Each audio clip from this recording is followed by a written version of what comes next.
మిత్రులందరికీ జై శ్రీరామ్. నమస్తే, నేను సత్యవతి. ఈ వీడియో మేము మొన్న కార్తీక మాసంలో అమరావతి వెళ్ళినప్పుడు అమరలింగేశ్వరుని దర్శించుకున్న తరువాత భగవాన్ శ్రీ వేదవ్యాస సనాతన ధర్మక్షేత్రం ఇక్కడికి వెళ్ళామన్నమాట. మీరు ఆ గేట్ మీద పేరు రాసింది చూడవచ్చు చక్కగా. అయితే అది అమరావతి క్షేత్రానికి దగ్గరలోనే ఉంది. అందుచేత ఆ రోజు అమరలింగేశ్వరుని దర్శనం అనంతరం ఇక్కడికి వెళ్ళామన్నమాట. వెళ్ళిన తర్వాత మీకు బయట నుంచి చూపిస్తూ వస్తున్నా కదా, చాలా చక్కటి క్షేత్రం అండి. మరి చాలా రోజుల నుంచి నిర్మాణంలో ఉంది. ఈ నిర్మాణం జరిగేటప్పుడు మనకి ఇక్కడ నుండి వచ్చినటువంటి ఇక్కడి గురువుగారు, మేము ఈరోజు దర్శనానికి చూడలేదు వారిని, అందుచేత నేను మెన్షన్ చేస్తూ ఉన్నానంతే. మా టీం అందరం అన్నమాట, మేము క్షేత్రానికి వెళ్ళిన వాళ్ళందరం కూడాను అందరం కలిసి వెళ్ళాం. ఇది అంతా ఇంకా పూర్తి కాలేదు. చాలా అద్భుతమైనటువంటి ఒక మన భగవద్గీతని మన జీవితాలకు ఎలా అన్వయించుకోవాలి, దాని ద్వారా మనం శాంతి ప్రశాంతతతోటి జీవనాన్ని ఎలా కొనసాగించాలి, శాంతియుతమైనటువంటి సమాజాన్ని ఎలా నిర్మించుకోవాలనే బోధ అంతా కూడా భగవద్గీతలో భగవానుడు అప్పుడే మనకు చెప్పాడు కదా. ఇది ఈ మందిర ప్రాంగణంలో ఉన్నటువంటి వేదవ్యాసుని యొక్క ప్రతిమ అన్నమాట. అది ఆయన బదరీవనంలో ఇలా ఉండేవారు అనే దానికి ఆనవాలుగా చక్కగా, అసలు చుట్లు కూడా బదరీవనం అంటే ఇవి మనకి దానిమ్మ కదా, రేగు బండ్లు కదా, రేగు మొక్కల్ని ఎంత చక్కగా అమర్చారోనండి. లోపల ఇంత స్పష్టంగా ఉండే ఆయన విగ్రహంతో పాటుగా చుట్టూ రేగు చెట్లు చూడండి ఎంత పల్చగా చక్కగా పందిరిలాగా అల్లుకుని ఎంత బాగా ఉన్నాయో. ఆ విధంగా ఉండే విధంగా వీళ్ళు ఎంత శ్రద్ధగానో తీసుకున్నారనమాట. అయితే నాకు ఇక్కడ చాలా బాగా మనసుకు హత్తుకున్నటువంటి అంశం ఏంటంటే, వీరు ఇక్కడ ఉన్నటువంటి ఈ దేవాలయ నిర్వహణలో పాల్పంచుకునేటటువంటి సేవ చేసే తల్లులందరూ, అలాగే మగవారు కూడా ఉన్నారు. పైకి వెళుతూ ఉన్నాం అన్నమాట ఇంకా దేవాలయంలోకి. అందరూ కూడా చాలా సేవాభావంతో వినమ్రంగా వెళ్ళిన వాళ్ళందరినీ కూడా ఆహ్వానించడం, ఇలా ఇక్కడ ఉన్న వాళ్ళని బట్టి వాళ్ళ యూనిఫాము ఆహ్వానించడం, మనల్ని పరిచయం చేసుకొని ఎక్కడి నుంచి వచ్చారు ఏంటని అడగడం, ఇవన్నీ చేసి ఆ తర్వాత మన పేర్లు రాసుకుని మనకి ఇవన్నీ చూపించారనమాట. ఇది కింది పార్ట్లో ఉన్నటువంటి వాళ్ళ సమీక్ష హాల్ అన్నమాట. ఇప్పుడు ఫస్ట్ ఫ్లోరు, సెకండ్ ఫ్లోర్లో ఇది ఒక గ్రంథాలయంకి చూసుకున్న తర్వాత ఇక గ్రంథాలయం పక్కగా లోపలికి వెళితే ఇక్కడ వేదవ్యాసుల వారికి సంబంధించినటువంటి ఇది పరమాత్మ ప్రార్థన, ఇవన్నీ కూడా అసలు చాలా చిత్రాలన్నీ సజీవ చిత్రాల అన్నంత చక్కగా చిత్రీకరించారనమాట. వీటన్నిటికీ తోడుగా మరి భగవానుని వేదవ్యాసుని యొక్క ప్రతిమ, అలాగే భగవద్గీతకు దాన్ని ఆరాధన గ్రంథంగా భావించి వాళ్ళు భగవద్గీత ఆరాధన కూడా చేస్తూ ఉన్నారనమాట. వెళ్ళిన వాళ్ళందరినీ ఆరాధన చేసుకోవడానికి ఒక అరగంట సమయం ఉంటే చేయిస్తామంటారు.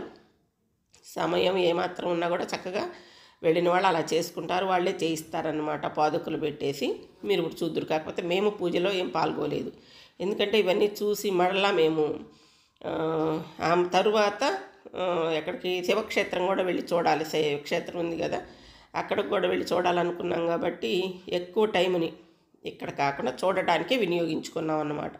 ఇవి హాల్లో ఉన్నటువంటి చిత్తరువులు అన్నమాట. వేదవ్యాసుని యొక్క జీవిత ఘట్టాలని ఈ విధంగా ఆవిష్కరింపజేసి చాలా చక్కగా అండి. ఇలా వీడియోలో కన్నా కూడా చూస్తే చాలా బాగుంది. ప్రతి ఒక్కరూ కూడా అమరావతికి అతి సమీపంలోనే ఉన్నటువంటి వైకుంఠపురంలో ఈ దేవాలయం ఉంది కాబట్టి చక్కగా వెళ్ళి చూడవచ్చును. ఈ దేవాలయంలో కాకుండా ప్రక్కనే ఇంకొక పెద్ద బిల్డింగ్స్ ఉన్నాయి. ఇది ఎప్పటి నుండో ఉన్నటువంటి సంస్థ కాబట్టి అక్కడ వారు పేరు నాకేం చెప్పలేదు, గురుదేవులు అంటారని చెప్పారండి. వారు గురుదేవులు వాళ్ళు ఉండి అక్కడ లైవ్ కార్యక్రమాలు, యూట్యూబ్ కార్యక్రమాలు, అలాగే భక్తులకు డైరెక్ట్గా సందేహ నివృత్తులు ఇవన్నీ కూడా చేస్తారట. మేము వెళ్ళి చూడలేదు. ఈసారి ప్రత్యేకంగా అక్కడికి మాత్రమే వెళ్ళినప్పుడు చూడాలి అనుకున్నాను.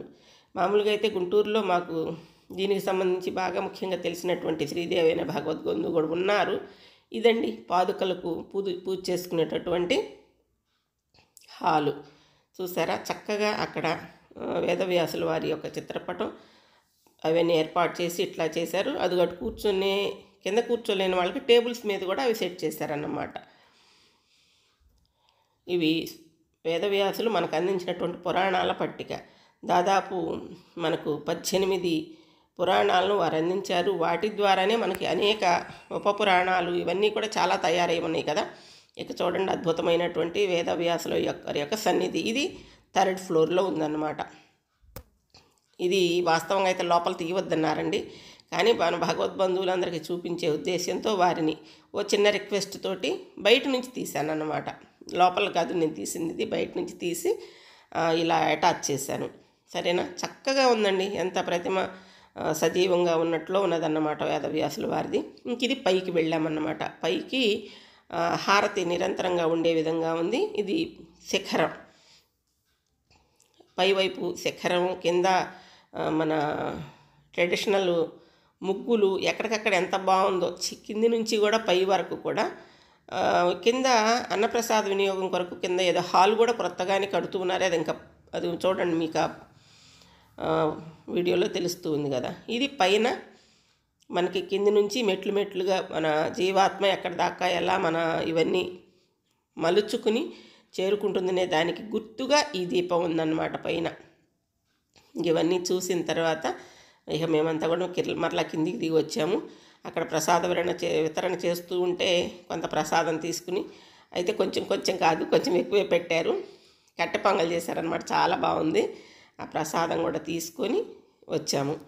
అయితే పైకి వెళ్ళిన తర్వాత మనకి లభించేటటువంటి ఒక గొప్ప అనుభూతి ఏంటంటే, చుట్టూతా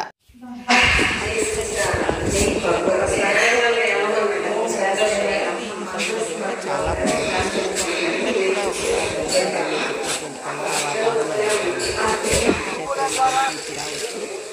అందరికీ కూడా భగవాన్ అనుగ్రహం ఉండాలని, అలాగే భగవద్గీతలోని అంశాలన్నీ కూడా మనం కూడా భగవంతుని వేడుకుని వెంటికి వచ్చామన్నమాట. అందరికీ జై శ్రీరామ్. చక్కగా ఉన్న ఒక ట్రిప్ మీరు కూడా